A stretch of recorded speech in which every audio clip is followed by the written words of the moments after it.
일반 사람들한테는 뭐 동양고전하면 논어가 이제 대표 선수잖아요. 내가 그게 모르니까 좀 무식한 거 아니야? 이렇게 생각하실 필요는 없고, 오히려 모르는 게 뭐 당연하다라고 할 수가 있죠.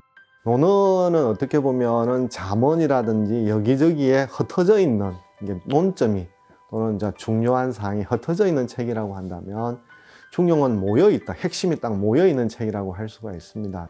다른 책들의 경우에는 예를 들어서 논어라든지 맹자는 책 이름 자체가 특별한 의미가 없어요. 중용이라는 책은 글자 그대로는 보면 치우치거나 기울이지 않는다 이런 뜻인데요.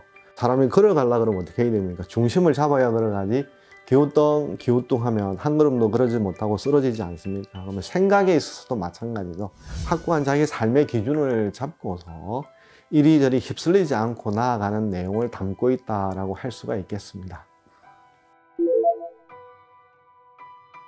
50이라는 나이가 100세 시대라는 기준의 수문자 절반에 해당되는 거고, 자기 자신을 돌아봐야 돼 때라고 할 수가 있습니다. 앞으로 내가 어떻게 살아가야지라고 하는 게 이제 생각을 하고, 삶을 좀 이제 긴 호흡으로 생각을 해야 될 때가 이제 50인데요. 자칫 잘못 생각하게 되면 극단으로 치닫거나, 또는 뭐 특히 삶에 있어서 좀 성공에 가까우신 분들은 다른 길은 들으려고 하지 않고 이제 한쪽으로, 원웨이 쪽으로만 해서 자기 생각만 이렇게 고집을 피우기 쉬운 것도 또 50대입니다. 과거의 조건에 의해서 성공을 일구었지만 또 50 이후에 변하는 상황에서는 그것이 또 성공의 열쇠라고 보기도 어렵죠. 100세 시대니까 50만큼 남았지 않습니까?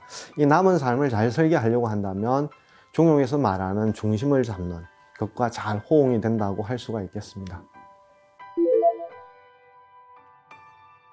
우리가 예를 들어서 여름에 어떤 해수욕장 같은 데 놀러 갔다고 가정을 해보세요. 그러면 거기에 어떤 조개라든지 사람이 죽고 싶은 것들이 여러 군데 흩어져 있는 그런 모양이라고 할 수가 있습니다. 조개를 주오든 돌을 주오든 기념이 될 만한 것을 가져오면 그때 생각이 날 뿐만 아니라 그것을 생각할 때마다 뭐 웃음이 나올 수도 있고 추억이 생각날 수도 있지 않습니까? 그런 측면에서 하나하나가 내 삶을 이제 돌아볼 수 있는 그런 핵심이었다고 한다면, 중용이라고 하는 것은 예를 들어서 뭐 산에 가서 신 봤다라고 하는 그런 거와 비슷합니다. 자기 삶을 핵심이라고 하는 걸 잡지 못하면 사람이 여전히 또 이렇게 저렇게 휩쓸리고 기울어지기 쉽지 않습니까? 중용이라는 책은 논어에서 봤던 그 핵심을 파악을 해서 내 삶에 있어서 기우뚱기우뚱하면서도 쓰러지거나 기울어지지 않고 앞으로 나아갈 수 있는 그런 이제 지혜를 만나는 거죠. 그런 측면에서 논어 다음에 아마 중용을 읽으신다면 뭔가 연결되는 재미, 하나의 어떤 선물 아닌 선물을 받게 될 것 같습니다. 가운데 이제 끼어 있다라고 하는 게 위를 봐야 되기도 하고 또 아래를 봐야 된다는 어떤 이중의 고통이라 그럴까.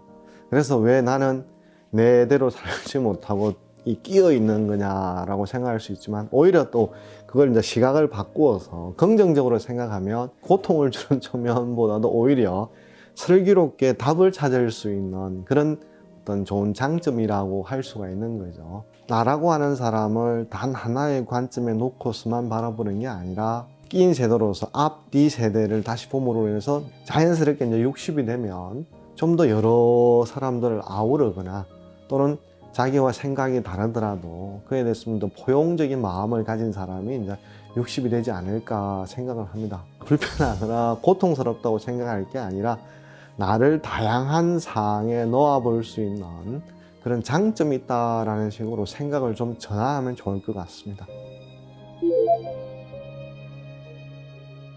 우리가 이제 나이를 생각할 때 이제 이 숫자에 주목하는 방식이 있고요. 이제 이러다 보면 사실 차이가 많죠. 어떤 분들은 뭐 20대에 모든 성취를 이룬 사람도 있는 거고, 또 경우에 따라서는 늦게 뭐 성취하지 못한 경우도 있지 않습니까? 이런 측면에서 만약에 50대에서 남과 똑같은 연령대 어떤 숫자적인 측면에서 비유해서 이룬 게 없다고 생각하시면 거꾸로 이렇게 생각하시면 됩니다. 나는 나의 50대는 아직 안 왔다. 나의 50대가 아직 오지 않았다라고 하는 것은 여전히 나에게 기회가 남았다는 뜻이잖아요. 삶이라고 하는 걸 50의 포인트를 둘 게 아니라 100세, 120세 전체적으로 보면 이런 것만큼 내리막으로 가는 수밖에 없지 않습니까? 그러면 결국 50대 이뤘다라고 하는 게 사회적으로나 개인적으로 보면 영광이라고 할 수 있지만 내리막을 내려간다고 생각하면 또 그게 그렇게 좋은 측면은 아니죠. 60대 나이 50대가 올 수도 있는 거고 70대 나이 50대가 될 수도 있는 거지 않습니까? 그런 측면을 보면 나는 여전히 오르막에 있는 것이고 여전히 나한테는 기회가 있고 활력이 있는 것이고 기분이 좋은 것이고 기대할 만한 것이죠. 삶을 좀 더 전체적으로 보시면 좋은 것 같은데요.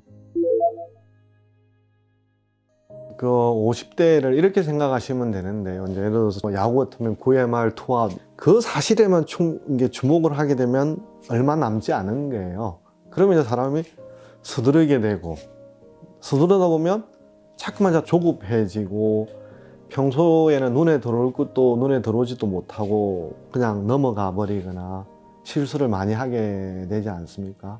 한국의 자꾸 고용 조건이 바뀌면서 50에 있는 많은 분들의 지혜가 있고 능력이 있음에도 불구하고 이제 현장에서 떠나가는 이런 상황이잖아요. 9회 말에 뭐 투아웃이다 이렇게 볼 게 아니라 이게 끝나고 나면 다음 경기를 내가 어떻게 꾸릴 것인가 라고 생각을 해보자는 거죠. 지금까지는 어떤 외부에 요구하거나 어떤 미션이 주어지면 그것을 해결하지 않으면 안 되니까요. 그런 식으로 나를 이제 끌고 왔다면 50에서부터는 실제로 내가 바라는 게 뭐냐, 내가 하고자 하는 게 뭐냐, 자기에게 진실한 것을 찾아낸다면 여러 번 시도만 하고 끝까지 가보지도 못했던 그런 좌절했던 것, 아픈 추억들, 이것을 넘어서면서 오로지 온전히 자기를 만날 수 있는 그런 기회가 되지 않을까. 정년하시거나 은퇴하신 분들을 보면 악기를 배운다거나 또는 뭐 젊은 시절에 하고 싶었는데 여러 가지 조건 때문에 하지 못했던 것을 하는 분들 이야기를 많이 들어요. 그리고 이제 그런 분들 얼굴 보면 뭐 삶에 지쳐서 힘은 없어 보이지만 전체적으로 표정은 참 밝아 보여요. 이게 바로 이제 자기 자신의 진실에게 만나는 거죠. 중용이라는 책에 중용만 있다고 한다면 책의 내용이 이제 반감될 텐데 진실이라는 내용이 있기 때문에 내 삶을 단기전에 끝내서는 것이 아니라 지속적으로 살아갈 수 있는 삶의 어떤 나 자신을 만나는 게 중요하다고 생각합니다. 무엇을 위해서 살아오는 게 지금의 삶이었다고 한다면 50대 이후에는 오로지 자기 자신을 한번 만나는, 그러면서 나의 진실을 만난다면 흔들리는 나 자신으로부터 벗어나서 좀 더 편안한 자세로 세상을 만나게 되지 않을까 생각을 합니다.